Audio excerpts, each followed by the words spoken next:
अब income tax चोरी तो नहीं होगी, लेकिन इनकम टैक्स चोरी करने वाले हमेशा घबराते रहे हैं।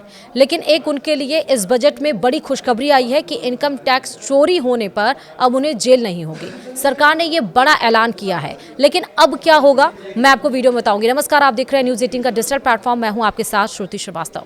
अगर आप भी इनकम टैक्स के सख्त नियमों और स्क्रूटनी की प्रक्रियाओं से डरते थे, तो वित्त वर्ष यानी कि फाइनेंशियल ईयर 2026 से 27 का बजट आपके लिए राहत की बड़ी राहत लेकर आया है।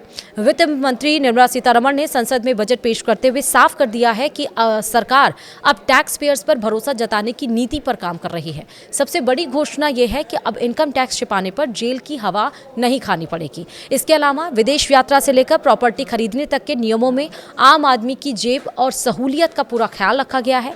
टैक्स पेयर्स के लिए सबसे बड़ी खुशखबरी यह है कि सरकार ने इनकम टैक्स कानून को अपराध की श्रेणी से बाहर निकालने यानी कि डिक्रिमिनलाइजेशन की दिशा में बड़ा कदम उठाया है। वित्त मंत्री ने घोषणा की है कि अगर किसी करदाता की आय में गड़बड़ी पाई जाती है या टैक्स छिपाया गया है, तो अब उसे जेल की सजा नहीं होगी। ऐसे मामलों में केवल जुर्माना यानी कि पेनाल्टी भरकर मामला रफा दफा किया जा सकेगा। यह नया बदलाव 1 अप्रैल 2026 से लागू होने वाले नए इनकम टैक्स एक्ट का हिस्सा होगा। सरकार का मकसद टैक्स सिस्टम को पारदर्शी बनाना है, यानी कि ट्रांसपेरेंट बनाना है, ना कि करदाताओं को डराना है। साथ ही जिनके पास विदेशों में अघोषित संपत्ति है, उन्हें भी एक मौका दिया गया है। वे अगले 6 महीने के भीतर डिस्क्लोजर स्कीम के तहत अपनी संपत्ति की जानकारी दे सकते हैं। अगर आप विदेश घूमने का प्लान बना रहे हैं या अपने बच्चे को पढ़ने के लिए बाहर भेजना चाहते हैं, तो यह बजट आपकी जेब पर बोझ कम करने वाला है। पहले विदेश टूर पैकेज पर TSCS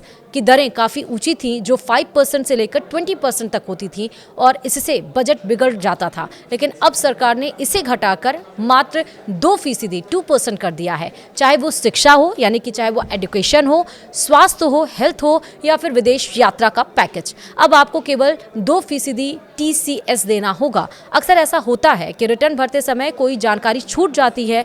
पहले इसे सुधारना एक जटिल प्रक्रिया थी, लेकिन वित्त मंत्री ने ऐलान किया है कि अब रिवाइज्ड रिटर्न भरने के लिए करदाताओं को अतिरिक्त समय दिया जाएगा और इसके लिए बस एक नाममात्र की फीस चुकानी होगी। समय सीमा को भी स्पष्ट कर दिया गया है। ITR 1 और ITR 2 भरने वाले करदाताओं 31 जुलाई तक अपना रिटर्न फाइल कर सकेंगे। वहीं नॉन ऑडिट बिजनेस और ट्रस्ट के लिए यह तारीख 31 अगस्त तक तय की गई है।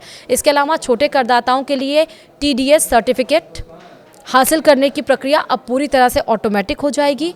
इसके लिए अब अधिकारियों के चक्कर नहीं काटने पड़ेंगे और अब तक अगर कोई निवासी किसी NRI से भारत में प्रॉपर्टी खरीदता था, तो TDS काटने के लिए उसे टैन नंबर लेने की ज़रूरत पड़ती थी। अब यह एक आम खरीदार के लिए सिरदर्द जैसा था, लेकिन बजट में इसे ख़त्म कर दिया गया है। अब प्रॉपर्टी खरीदार सीधे TDS काट सकेगा और इसे अलग से टैन नंबर के लिए आवेदन करने की जरूरत नहीं होगी। साथ ही जिन निवेशकों का पैसा कई कंपनियों में लगा है, उनके लिए फॉर्म 15G और 15H की प्रक्रिया सरल कर दी गई है। अब डिपॉजिटरी इन फॉर्म्स को स्वीकार कर सीधे संबंधित कंपनियों को भेज सकेंगे, जिससे निवेशकों का काम घर बैठे हो जाएगा।